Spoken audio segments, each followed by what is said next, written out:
सन 1236 इल्तुतमिश की मृत्यु हो जाती है। अब इसके बाद में क्या होता है? इसके बाद में वो नॉमिनेट करके चले जाते हैं रज़िया सुल्तान को। क्यों? इसके भी अनेक कारण हैं।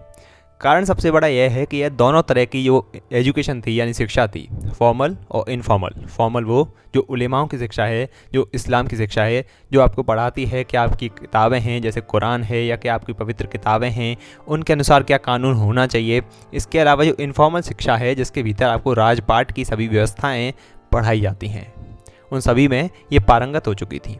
इसीलिए इल्तुतमिश ने इनका जो नाम था वो नॉमिनेट किया। 1236 में उनकी जब मृत्यु हुई तो इन्हीं को अगली रानी बनना था, या कहूँ सुल्ताना बनना था, मल्लिका बनना था। कहाँ का? दिल्ली सल्तनत का। लेकिन क्या ऐसा हुआ? इसके पीछे भी कई कहानियाँ हैं। इनके जो भाई थे रुकनुद्दीन, उन्होंने अपनी माता की मदद से इनसे जो गद्दी थी उसको छीन लिया। अब इसके बाद क्या हुआ? जब आपसे कोई गद्दी छीन ले, आपको नॉमिनेट किया गया है, आपसे वो गद्दी जब छीन ली जाएगी तो फिर कहानी कुछ इंटरेस्टिंग तब हो जाती है जब वह छीनने वाला भी आपके परिवार का सदस्य हो, यानी आपका ही भाई हो। और राजाओं के राज में तो हमने अक्सर ऐसा देखा है कि जो लड़ाइयाँ हैं वे अक्सर परिवार के बीच चलती हैं। किसके लिए? राजपाट के लिए। ऐसा ही हुआ यहाँ पर। इनके भाई ने, जो कि इल्तुतमिश के अनुसार इतने ज़्यादा काबिल नहीं थे जितने की रज़िया सुल्तान थी, उन्होंने रज़िया से उनका जो गद्दी थी, उनका जो सिंहासन था वो छीन ली। अब क्या हुआ वो देखते हैं आगे।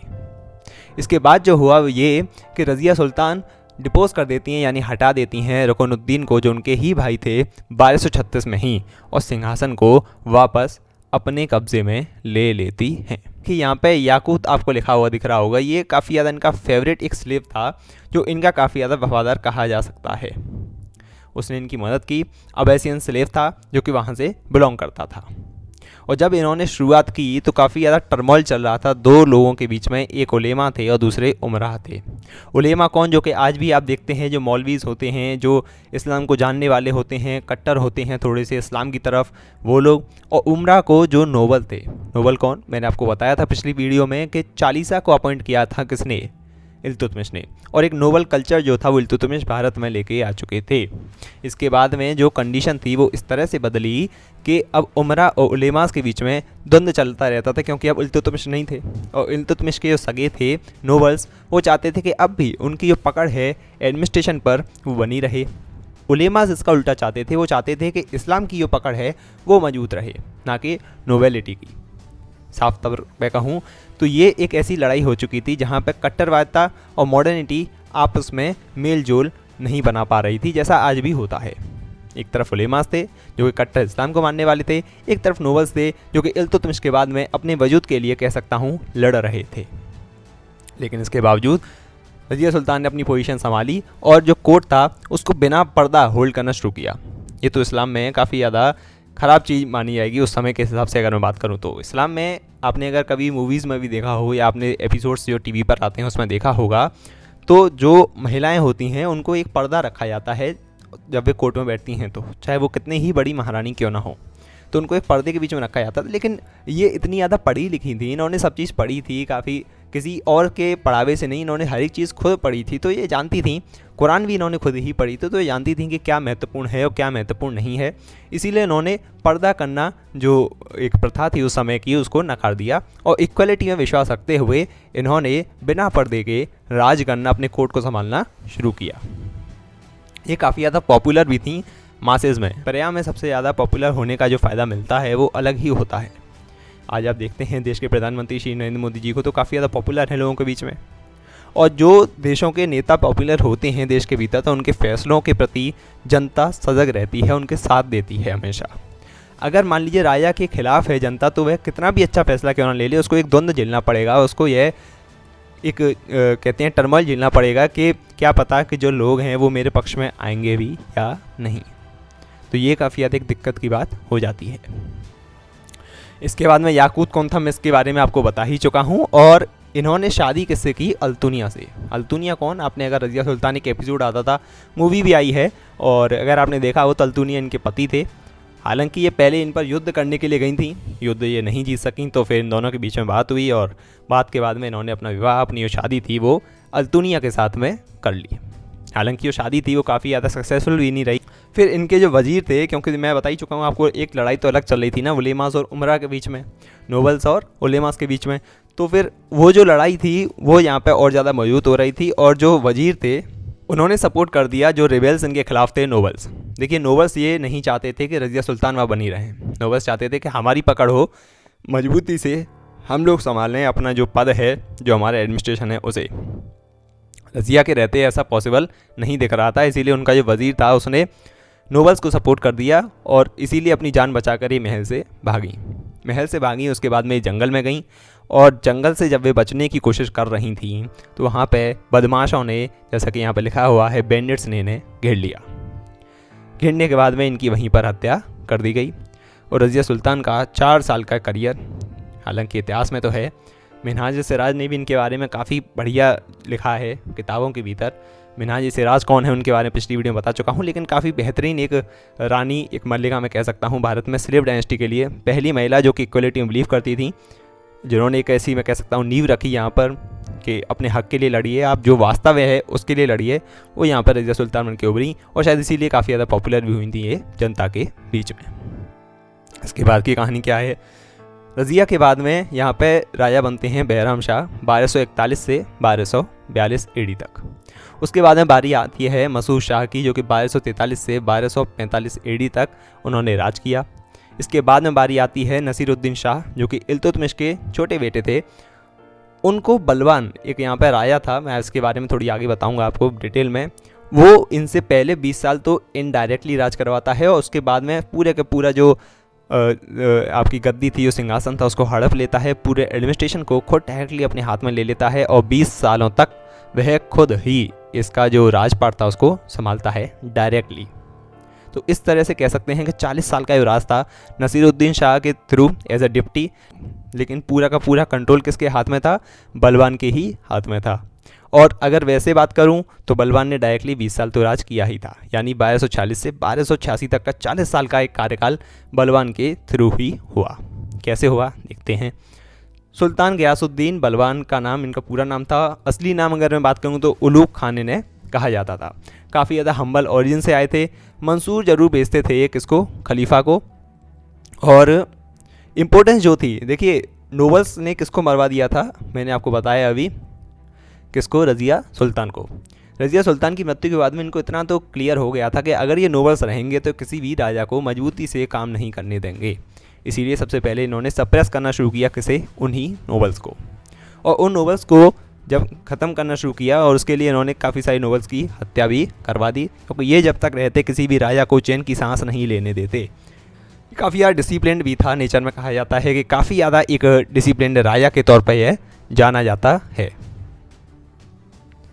इसके बाद में इसने सजदा और पाबोस, दो एक ही यहाँ पे चीज़ें होती हैं, यहाँ पे किस करना होता है और राजा के चरणों में जो यहाँ पे ये पैर रखते हैं, इस तरह से यहाँ पे देख सकते हैं आप, यहाँ पे जो पैर रखते हैं इस जगह पर चूमना होता है। तो राजा के हाथ को किस करो और उनके कदमों को या उनके कदमों के नीचे की जगह को आपको चूमना होता है, ये दिखाने के लिए कि हम आपके अधीन हैं। तो इसमें एक तरह का हम कह सकते हैं कि ये भी एक तरह का स्पाई जो एक्टिविटी कह सकता हूँ मैं, जासूसी एक्टिविटी कह सकता हूँ कि देखिए जो आपके पक्ष में होगा, जो आपका मित्र है, अगर उसने आपने ऐसी कोई चीज़ रखी हुई है तो उसको कोई आलोचना उससे नहीं होगी, और होगी तो आपसे अकेले में बात कर लेगा। आप उसको अगर बता देंगे कि यार सब कर रहे हैं तो आपको करने में कोई दिक्कत नहीं होनी चाहिए, लेकिन आपका जो गुलाम होगा, जो आपसे जलता हुआ, आपसे जो ईर्ष्या रखता होगा, वो आपके सामने इतना कभी नहीं करेगा। और जो लोग इससे हिचकिचाते थे उनको ये बाहर का रास्ता दिखाने में काफ़ी ज़्यादा एक्टिव रहते थे, उनको बाहर दिखाने में कोई भी संकोच नहीं करते थे। अपॉइंट किए इन्होंने काफ़ी ज़्यादा स्पाई, जासूसों का एक बड़ा बेड़ा कहा जाता था इनके टाइम पे, उन्होंने तैयार कर रखा था। और उस बड़े बेड़े में ये हमेशा कोशिश ये करते थे कि जिस तरह का इनका एडमिनिस्ट्रेशन चल रहा है, जिस तरह से चाहते हैं, क्या वह काम हो रहे हैं या नहीं हो रहे हैं। इसके अलावा इन्होंने अपने जो बेटे थे उनके नाम रखे अब्बासिद प्रिंसेस के नाम पे, क्योंकि ये कहते थे कि मेरा जो ओरिजिन है वो अब्बासिद डायनेस्टी से है, इसीलिए वहाँ के जो प्रिंसेस थे उनके ही नाम पर इसने अपने जो लड़के थे, अपने जो बेटे थे, उनके नाम भी रख दिए। आइए देखते हैं कि इन्होंने अपना एडमिनिस्ट्रेशन किस तरह से संभाला। एक और बात मैं आपको बता दूं, द आर्किटेक्ट ऑफ स्लेव्स कहा जाता है, क्योंकि काफ़ी ज़्यादा कंसोलिडेट किया इन्होंने अपने एम्पायर को। जैसा कि देखिए आप यहाँ पर सेंटर में देख भी सकते हैं। इसके अलावा एक टाइटल दिया इन्होंने ज़िल्ले इलाही का। ज़िल्ले इलाही आगे जाके हम पढ़ेंगे, अकबर के नाम पे भी आया था। इसका मतलब होता है शेडो ऑफ गॉड। ये एक डिवाइन थ्योरी ऑफ किंगशिप होती है, जहाँ पे देखिए इस्लाम के भीतर चीज़ें कुछ इस तरह से चलती हैं कि सबसे ऊपर आते हैं आपके खुदा या अल्लाह, उसके बाद में आता है आपका कैलिफ, और कैलिफ के अंतर्गत आते हैं सभी राजा। लेकिन जब आप ये कह देते हैं कि जो आपका राजा है वो सीधे सीधे खुदा की शेडो है, यानी ज़िल्ले इलाही है, यही जो है आपका एक राजा, यही ज़िल्ले इलाही है, तो फिर बहुत कुछ बचता नहीं है कैलिफ के लिए। यानी अगर मान लीजिए कोई ऐसा फैसला आता है जिसके लिए कैलिफ तो मना कर रहा है, लेकिन आपका राजा उस बात से संतुष्ट है, तो जनता यह मानती है कि क्योंकि ये ज़िल्ले इलाही है, ये तो शेडो ऑफ गॉड है, तो इसका जो फैसला है वही खुदा का फैसला है, और खुदा से ऊपर तो कोई है ही नहीं। तो एक तरफ से हमने देखा कि कैलिफ को इन्होंने मंसूर भेजे, और दूसरी तरफ हमने देखा कि खुद को शेडो ऑफ गॉड भी कह दिया। इसे बोलते हैं राजबुद्धि, राजा का दिमाग।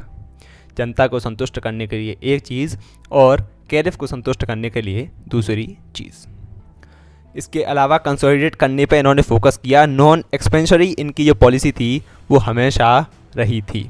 नॉन एक्सपेंशरी यानी कि इन्होंने कोई ज़्यादा खास अपना जो ध्यान था वो फैलाने पर नहीं दिया। हमने अनेक ऐसे राजा देखे हैं जो कि फैलाने पर अपना ध्यान रखते रहे, और उन्होंने अंत में क्या किया कि अपने जो राज थे, अपने जो भी राजपाट थे, उनको ही बर्बाद कर लिया।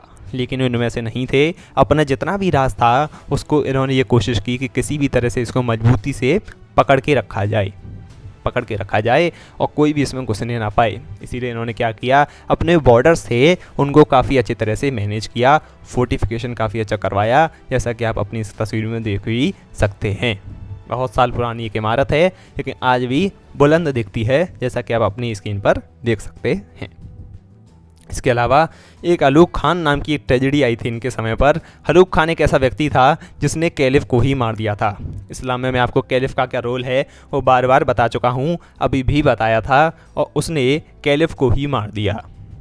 लेकिन यहाँ पर डिप्लोमेटिक रिलेशन देखिए किस तरह से चलाया। कैलिफ को मारने के बाद में जो कैलिफ का सिंहासन था उसकी पूंछ थी, उस पर हलूक खान बैठा, तो फिर इसने हलूक खान के साथ में भी रिश्ते बनाने शुरू कर दिए, और उन्हीं रिश्तों को इसने आगे बढ़ाया। क्योंकि देखिए व्यक्ति का कोई महत्व नहीं है राजनीति में महत्व होता है वो होता है पद का, सिंहासन का। डिप्लोमेसी में, कूटनीति में आप इस बात को इस समय से समझ सकते हैं कि जो पद होता है उसकी अलग ही एक गरिमा होती है। जो पद पर बैठा हुआ राजा है वो फिर सर्वोच्च हो जाता है, जैसा कि आप यहाँ पर देख सकते हैं। तो हलूक खान एक ऐसा व्यक्ति जिसने कैलिफ को मार दिया, तो क्योंकि पद की एक अलग गरिमा होती है, वो गरिमा हमेशा सबसे ऊंची होती है। इसे बोलते हैं डिप्लोमेटिक रिलेशंस। कुछ भी हो, डिप्लोमेसी ख़राब नहीं होनी चाहिए, चाहे किसी के पर्सनल हित किसी भी तरह से बिगड़ें या सुधरें, डिप्लोमेटिक रिलेशंस अपने अलग तरह से चलते हैं। चलते हैं आगे और बात करते हैं थोड़े से और आगे की चीज़ों की। प्लंडर्ड इन हरियाणा, काफ़ी ज़्यादा लूट की थी इन्होंने हरियाणा के भीतर। एडमिनिस्ट्रेशन की अगर मैं बात कर रहा हूँ, इसके अलावा इन्होंने अफगान जो पुलिसमैन थे उनको अपॉइंट कर दिया कोतवाली के तौर पर, और क्लियर कर दिए काफ़ी सारे फॉरेस्ट क्यों क्लियर किए, क्योंकि इनका ये मानना था कि जो डकैत होते हैं वो कहाँ छुपते हैं, जंगलों में। जो मेजर जंगल थे जहाँ पर, उनको इसने साफ़ करवा दिया। जब जंगल ही नहीं रहेंगे तो फिर डकैत कहीं पर नहीं छुप पाएंगे। इसके अलावा ब्लड एंड आयरन पॉलिसी पर इसका काफ़ी ज़्यादा फोकस था, यानी कि इनका ये मानना था कि जो आपके साथ है वो आपका खून का संबंध है, जो आपके साथ होगा उससे, जो आपकी बात ना माने उसको काट दो। यह बात काफ़ी ज़्यादा फेमस हुई थी यूरोप के भीतर। इसके बारे में आगे पढ़ेंगे जब हम वर्ल्ड हिस्ट्री की बात करेंगे, लेकिन उससे पहले आप समझ लीजिए कि यहाँ से कुछ इसकी शुरुआत कही जा सकती है। इसके अलावा काफ़ी ज़्यादा हार्श पनिशमेंट के तौर पर, जैसे कोई अगर लुटेरा है, चोर है, तो उसको मृत्यु दंड दिया जाता था। राजपूत जो थे, जो इनके राह में रोड़ा बन के आ रहे थे, उनको भी काफ़ी बुरी तरह से हरा दिया गया। इसके अलावा भारतीय जो लोग थे उनको बाहर कर दिया गया, जैसा कि देखिए लिखा भी हुआ है, एक्सक्लूड कर दिए इंडियन सोल्जर्स, और उनकी जगह पर अफ़गान के जो सोल्जर्स थे उनको यहाँ पर डिप्लॉय कर दिया गया। जब आप एक ऐसा काम कर देते हैं कि सिर्फ तुर्की लोगों को आप मौका देते हैं भारत की धरती पर काम करने के लिए, भारत के जो यहाँ के अपने लोग हैं उनसे आप कह देते हैं कि आप यहाँ पर बड़ी पोजीशंस पर काम नहीं करेंगे तो फिर आपको एक टर्मोइल झेलना पड़ेगा, वो भी इसी ने झेला। और उसी के चलते जो यहाँ पर एक टर्मोइल पैदा हो गया, टर्क्स वर्सेस नॉन टर्क्स। क्यों? क्योंकि जो बड़े पद थे वो भारतीय मुसलमानों से हटाकर जो तुर्की लोग थे सिर्फ उन्हीं को दे दिए गए, जो कि यहाँ के जो लोग थे उनको नागवार गुजरा और इसकी मृत्यु के बाद में वो चीज़ें और ज़्यादा गंभीर हो गई। अब देखते हैं आगे मंगोस के लिए, मंगोस के अगेंस्ट में इसने क्या क्या काम किए उसको भी एक बार देख लेते हैं। यहाँ पर सुल्तान गियासुद्दीन बलबान ने मंगोस के लिए दो तरह की नीतियाँ अपनाई, एक फोर्स और दूसरी डिप्लोमेसी। फोर्स के लिए इसने काम किया कि देखिए यहाँ पर तबर, हिंद, सुनाम और समाना जो यहाँ के जो 3 बड़े फोर्ट्स कहे जा सकते हैं इस एरिया में, जो कि नॉर्थ वेस्टर्न एरिया था इसके एम्पायर का, और मंगोस जहाँ से आ सकते थे उसको इसने काफ़ी ज़्यादा मजबूत कर दिया, मजबूती से उनको रिपेयर करवाया और उसके बाद में स्ट्रॉन्ग जो फोर्सेस थी, काफ़ी ज़्यादा मजबूत फोर्सेस को वहाँ पर तैनात किया, जिससे कि वहाँ पर कोई भी इंसान आक्रमण नहीं कर सके मंगोलों की तरफ से। इस हिसाब से वहाँ पर जो वहाँ का एरिया था उसको यहाँ पर सेव कर दिया गया। दूसरी बात की गई वो ये कि जो पंजाब था उस एरिया को छोड़ दिया गया, यानी कि आप जो ये हिस्सा देख रहे हैं इसको छोड़ दिया। आपको दिखाता हूँ, ये जो हिस्सा आप देख सकते हैं यहाँ पर, ये हिस्सा इसको छोड़ दिया गया कि आप यहाँ से जो चाहें वो ले सकते हैं, हमें यहाँ से कोई दिक्कत नहीं है। तो देखिए एक तरफ तो डिप्लोमेसी दिखा दी कि हम आपके लिए नम्र हैं, आप चाहें तो इस हिस्से को इस्तेमाल कर सकते हैं, दूसरी तरफ किलेबंदी भी कर दी ताकि आप हमारी टेरिटरी में एंटर ना कर सकें। यही कुछ खिलजी ने भी कुछ इसी तरह के कदम उठाए थे, जिसके बारे में हम जानेंगे अगली वीडियो में। इसके पहले हम यह भी जानेंगे कि आखिरकार ये मंगोल कौन थे, जिसके बारे में हमारे एक वीडियो में जानते हैं। तो अगली वीडियो में मंगोलों के बारे में पढ़ेंगे, उसके बाद खिलजी, तुगलक, फिर चलेंगे आगे। तब तक ख्याल रखिए, खुश रहिए। जय हिंद, जय भारत।